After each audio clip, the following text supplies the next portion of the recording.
In this week's family car review, I'm tackling that god-awful chore that everyone has had to do an incredibly painful number of times, the IKEA shopping trip.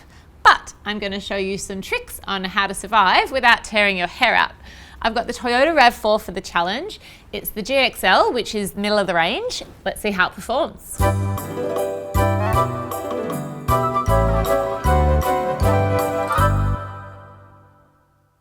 Now, the RAV4 is a very popular car, and to make it even more popular, Toyota have just added a bunch of safety features that you used to have to pay extra for, so you get even more bang for your buck. That means features like auto emergency braking, lane departure alert, collision alert, and active cruise control are now free. Well, technically they're an extra $40, but you know, for a family looking to keep their children safe, which is kind of everyone, isn't it? This is really great value and it passes the safety test with flying colours.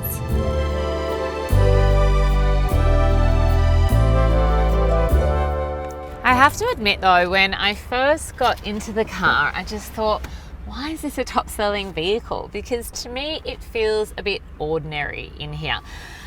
It's a little bit dated, even though it was updated in 2015, and it just makes me feel a bit ordinary when I'm driving it.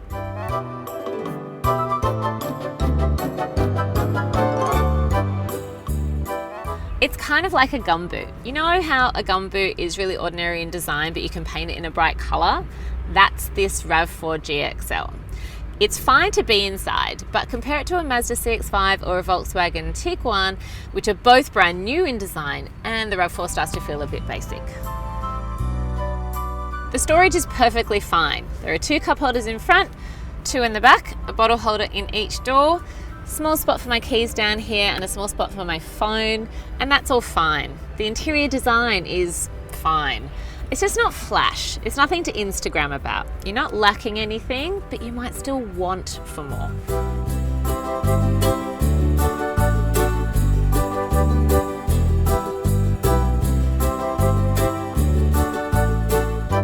Now, it does drive well. It's smooth, it's easy, you can just pick up and go without even thinking about it. And it's the bigger of the petrol engines, so it gets up the hill near my house without any protest. It's easy to handle and it's reliable. I mean, it's a Toyota, so you know you're safe when it comes to things like repairs and value for money. And if that's all you're looking for, a reliable, seriously easy family car, then you found a great one. So how do you make a trip to IKEA remotely bearable? Well, number 1, know where you're going, because I've been lost going to IKEA before. So the sat-nav is extremely important. I didn't love this Toyota one. It's a little bit clunky, a little bit hard to use, so it wasn't my favorite thing. Number 2, don't go to IKEA on a weekend if you can help it. Look, this is a Wednesday and there are so many car parks. Reverse parking in the RAV4 is actually a complete cinch.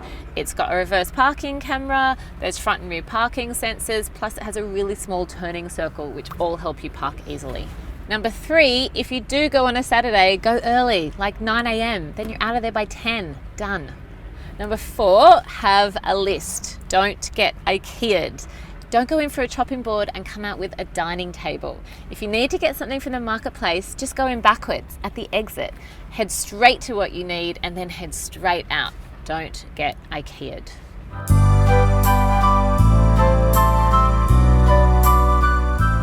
Interior space in the back here is great. My 2 children, aged 4 and 6, had no gripes about this car. They were completely comfortable and happy. There's 2 12 voltage points, one in the back here so you can power devices. There are 3 top tether points for child seats and 2 ISOFIX points. The legroom in the front is fantastic and it was a fairly comfortable drive. If anything, I would like these bits to be a little bit more cupped because I like a bit of a hug while I'm driving, but it's a minor thing in a car that is this easy to get around.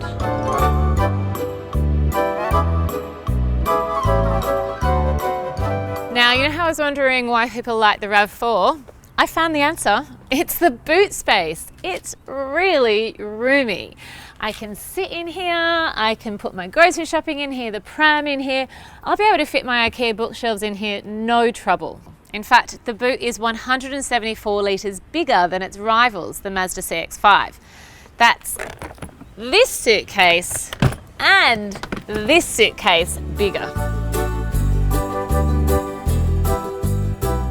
If you're looking at the car from the outside, it's again perfectly fine. Not flash, but perfectly fine. I mean, it's no Manolo Blahnik, but you're looking for a family car. This is a RAV4. If you're looking for a Manolo, you're in the wrong place.